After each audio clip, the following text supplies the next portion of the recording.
Number, তারপরও আপনি। না মানে আমার কথাটা। আপনার কথা কি শুনবো মশাই? আমার বয়সটা তো আর কিছু কম হলো না। আপনার মতো পুরুষদের আমার ঢের জানা আছে। আপনি দেখুন মিঠাই দোষারোপ করছেন। আমি আপনাকে শুধু শুধু বিরক্ত করেননি, এটাই বলবেন তাই তো? আরে আরে আপনি কি করে জানলেন? আমি তো ঠিক এটাই বলতে চাইছিলাম। আমরা মেয়েরা পুরুষদের থেকে একটু বেশি অ্যাডভান্স, বুঝলেন? সে তো না হয় বুঝলুম, কিন্তু কি করে বুঝলেন বলুন তো? আপনি তো আর মেয়ে নন। না তা না, তবে স্কুল জীবনে জানেন আমাকে সবাই হাফ লেডিস বলে। ও তাই? তাহলে তো আপনি একটু অবশ্যই বুঝতে পারবেন। আচ্ছা আচ্ছা, বলছি এরপর কি বলতে যাচ্ছি বলুন তো? এরপর এরপর আর কি বলতে চাইবেন? এটা বলবেন গলাটা বেশ চেনা লাগছে, বেশ মিষ্টি। আরে বাহ, কি অপূর্ব মিল। এক্স্যাক্টলি এটাই বলতে চাইছিলাম। এই সত্যি করে বলুন না, আপনি কি কোনো বিশেষ শাস্ত্র শিক্ষায় পারদর্শী নাকি? এই টেলিপ্যাথি না টেলিপ্যাথি টেলিপ্যাথি? সে আবার কি? নামটা শোনেননি কখনো? কই না। আরে না, এটা একটা মনের সঙ্গে মনের যোগ থাকলে অনেক দূরে থেকেও একে অপরের কথা বুঝতে পারে, কে কি বলতে চাইছে, এবং সেটা একই সঙ্গে। ও আচ্ছা আচ্ছা, তা আপনার এখন সেটাই মনে হলো নাকি? না, তা ঠিক বলছি না। তা ঠিক কি বলতে চাইছেন শুনি? না মানে বলতে চাইছিলাম। এই শুনুন, এই না মানে কথাটা বাদ রেখে সরাসরি বলুন তো কি বলতে চাইছেন? না মানে এই বলছিলাম কি, বললে আপনি কিছু মনে করবেন না তো? মনে করার মতো হলে মনে করব। ঝেড়ে কাশুন তো মশাই। ঠান্ডা গরমে কাশি তো লেগেই আছে, আমার সঙ্গে দোসর হাঁচি। ও তা সেটা তো সে কবে থেকে। হ্যাঁ, তার মানে আপনি কি আমাকে চেনেন নাকি? না চিনি না, তবে আপনার সাথে একজনের মিল পাচ্ছি, বুঝলেন? আবার মিলে গেল দেখুন। কি কি মিলে গেল? আমিও তো ঠিক এটাই বলতে চাইছিলাম, কিন্তু জানেন বলতে পারছিলাম না। আপনার গলার সাথে, আপনার বলার ধরনের সাথে তার হুবহু মিল পাচ্ছি। তার নামটা কি জানতে পারি? যদিও এটা জিজ্ঞেস করা আমার এখতিয়ারের মধ্যে পড়ে না, তবুও না শুধিয়ে পারলাম না। সে অনেক দিনের কথা। তবু কত বছর হবে? এই শুনুন, আপনি কিছু মনে করছেন না তো? না না, এখনো পর্যন্ত কিছু মনে করিনি, তবে এরপর বাড়াবাড়ি করলে মনে করতে বাধ্য হব। যা বলছি শুধু সেটুকু জবাব দিন তো। আচ্ছা বেশ বলুন কি জানতে চান? আচ্ছা মানুষ তো আপনি, এই জিজ্ঞেস করলাম আর এর মধ্যেই ভুলে গেলেন। বড্ড ভুলো জানেন তো। এটা সে তো সেই কবে থেকে, সেই যে পার্কের বেঞ্চে বসিয়ে রেখে এই আসছি বলে চলে গেলে আর পাত্তা নেই। তারপর 7 দিন হলো, তুমি কোনো কথা বলোনি, দেখাও করোনি। কি কষ্টে যে সে দিন কটা আমার কেটেছিল, কি তুমি না মানে আপনি কি আবার সেই না মানে? সেই থেকে এই অভ্যেসটা আর পাল্টাতে পারলে না। কোনো না মানে নেই মশাই। আমি সেই মিতালি। হ্যাঁ, তুমি মিতালি? আরে আমি অরণ্য গো, অরণ্য, তোমার অরণ্য। আরে কি আশ্চর্য 45 বছর পর। কি আনন্দ হচ্ছে বলো। সে তো হচ্ছে। এই তোমার ফোন নাম্বারটা একবার দাও না। সেই থেকে তুমি বুদ্ধই রয়ে গেলে। কেন আমার কি? এখন কিসে কথা বলছো শুনি? ও সে তো এটা মিস ম্যাচ, বৌমাকে করতে গিয়ে তোমার কাছে চলে গেছে। কিছু মিস ম্যাচও যে ম্যাচ করিয়ে দেয় মশাই। তা এখন কোথায় আছো? এখন বাড়িতে। আরে বাড়িতে না হয় বুঝলাম, বলি তোমার বাড়িটা কোথায়? সল্ট লেক চিনার পাড়। আর তুমি? আমি বালিগঞ্জে। আচ্ছা কালকে আসতে পারবে? কোথায়? রবীন্দ্র সদনে। রবীন্দ্র সদনে? ওখানে কেন? ওখানে কেন? তোমাকে আসতে হবে না, যাও। তুমি না সেই আগের মতোই রাগ করছো। আরে মশাই, কালকে পয়লা বৈশাখ, মনে আছে? আমরা যে ঠিক ওই দিনেই দেখা করতাম, মনে নেই?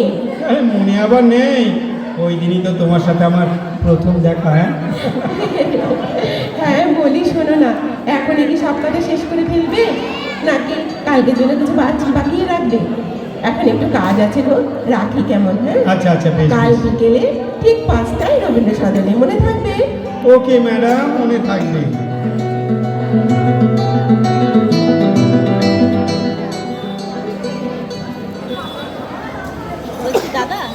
আমি তোমার সঙ্গে বেঁধেছি আমার প্রাণ ছুঁড়ে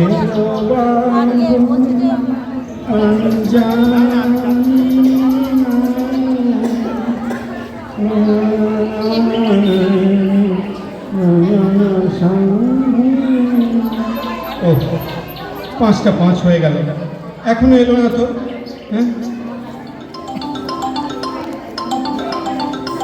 হ্যাঁ, এই ফোন করছে মনে হচ্ছে।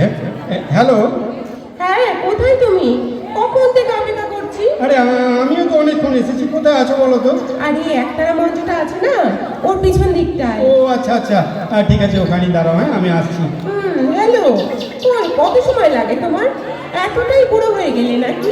আরে তুমি কি রঙের শাড়ি পরে আছো বলো তো? তোমার প্রিয় রং নীল। দূর, তোমার প্রিয় রঙও ভুলে গেছো? লাল লাল সাদা মশাই। ওহো, সরি আরে সরি দেখে সরি। হাঁটতে পারেন না? উফ, মেয়ে দেখলেই ধাক্কা দিয়ে সরি না। আরে আরে অরণ্য তুমি। আরে মিতালি তুমি সত্যি চিনতে পারিনি গো, চিনতে পারিনি। আরে 45টা বছর তো আর কম কথা নয়। হ্যাঁ, কত পরিবর্তন হয়েছে দুজনের চেহারায়। চুলে পাগড়, কপালে বলি রেখা, চোখের গয়না। এই চলো না ওদিকটায় গিয়ে বসি, দেখো ওখান থেকে নতুন বছর বরণের অনুষ্ঠানটা ভালো দেখতে পাওয়া যাবে। আচ্ছা আচ্ছা, চলো চলো। এই চা খাবে? তাও মন্দ হয় না, কিন্তু লেমন টি। এই চা চা, এদিকে এদিকে এদিকে দুটো লেমন টি দাও তো। কতদিন পর দুজনে একসাথে বসলাম বলো। সেই বাবা ট্রান্সফার নিয়ে চলে যাওয়ার পর থেকে তোমার সাথে আর দেখাই নেই। তোমার মনে পড়ে সেসব? বলো না। পরে গো পরে, দিনের কথা ভুলবি কি রে হায় ও সেই চোখের দেখা, প্রাণের কথা সেই ভোলা যায়। এই সত্যি বলছো গো? সব মনে আছে গো, সব মনে আছে আমার। রাতের সব তারাই আছে, দিনের আলো। আচ্ছা, তোমার বাড়িতে এখন কে কে আছে? ওই 2 ছেলে পুত্রবধূ, একজন কানাডার, একজন ব্যাঙ্গালোরে সেটেল, আর স্ত্রী 5 বছর হলো আমায় ছেড়ে পড়ে। আর তোমার? কি আশ্চর্য মিল দেখো, আমারও জানো স্বামী 7 বছর হলো স্বর্গে। 2 মেয়ে নাতি নাতনি, একজন ইউএসএ, একজন অস্ট্রেলিয়ায়। এই চাটা খুব সুন্দর বানিয়েছিল। সুন্দর বানিয়েছে না? আমি আছি বলে সুন্দর লাগছে মশাই। হয়তো তাই। ভালোবাসার থেকে সুন্দর এই পৃথিবীতে আর কিছু আছে বলে আমি মনেই করি না। আচ্ছা, তোমাদের সেই দোকানটা এখনো আছে যেখানে তুমি আমাকে পয়লা বৈশাখী আপ্যায়নে গোলাপ জল আর আতর দিয়ে প্রথম অভ্যর্থনা জানিয়েছিলে? না, আর নেই জানো। কে দেখবে এসব বলো? আমি আমার কাজ নিয়ে বাইরে চলে গেলাম, বাবাও গত হলেন। মার একা হাতে এত কিছু সামলাতে পারছিলেন না, তাই বিক্রি করে দিয়েছিলাম। তখন পয়লা বৈশাখের একটা আলাদাই মাধুর্য, একটা আলাদাই আনন্দ ছিল বলো। কাকিমা তো পরের বছর থেকেই আমাকে দিয়ে ফল কাটানো, আলপনা দেওয়ানো, সিন্নিগুলো সব নিজে হাতে শিখিয়ে দিয়েছিলেন। ঠিক ঠিক। আর পুজোর পর তো প্রসাদ বিতরণ হতো বলো। আর বিকেলে ক্যালেন্ডার গোটানো, মিষ্টির প্যাকেট, শরবত দিয়ে অতিথি অভ্যর্থনা, আন্তরিকতা মেশানো থাকতো তাতে বলো। আর এখন এখন যেন কোনো আন্তরিকতা নেই, শুধুই যান্ত্রিকতা, বিশ্বায়নের প্রভাব বুঝলে। এই এই ওইদিকে দেখো অনুষ্ঠান শুরু হয়ে গেল কিন্তু। এসব একটু এরা করে বলি না বাঙালি এখনো বেঁচে আছে বুঝতে পারি, না হলে বর্তমানে বাংলা এবং বাঙালির উপর যে হারে আক্রমণ নামছে, এখনো যদি আমরা সমবেতভাবে বাংলার পার্বণ, সংস্কৃতি, বাঙালি মনীষীদের কথা তুলে ধরতে না পারি, তাহলে তো বাংলা সমূহ বিপদ। ঠিক বলেছো। আচ্ছা আচ্ছা, নতুন বছর মানে কি গো? আমার কাছে নতুন বছর মানে পুরনো যা কিছু জীর্ণ গ্লানি ধুয়ে মুছে নতুন করে শুরু করা।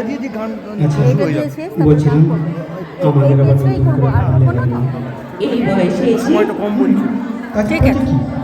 সম্মানে তোমার চেষ্টা দিয়ে শেষ শ্রদ্ধায় হয়ে যাবে। হ্যাঁ। একে অপরের পরিপূরক হয়ে আমার মেয়েরা মাঝে মাঝে বলে জানো, কেউ একজন তোমার কাছে থাকলে ভালো হতো মা। হুম। ওরা উত্তর আধুনিক কালে ছেলে মেয়ে তো, তাই হয়তো ওরা, হ্যাঁ, আমার ছেলেরাও ওই একই কথা বলে গো। তাই বলছিলাম আরেকবার ভেবে দেখি, চলো না, এই বৈশাখ যেন একলা আর না থাকে। আমরা দুজনা স্বর্গ খেলনা গরিব না ধরণীতে, মুগ্ধ ললিত শ্রুগলিত গীতে পঞ্চস্বরের বেদনা মাধুরী দিয়ে, বাসর রাত্রি জীবন মোরা প্রিয়ে, ভাগ্যের পায়ে দুর্বল প্রাণী ভিক্ষা না যেন যাচি, কিছু নাহি ভয়, জানি নিশ্চয় তুমি আছো, আমি আছি, তুমি আছো। আমি আছি। নমস্কার। নমস্কার।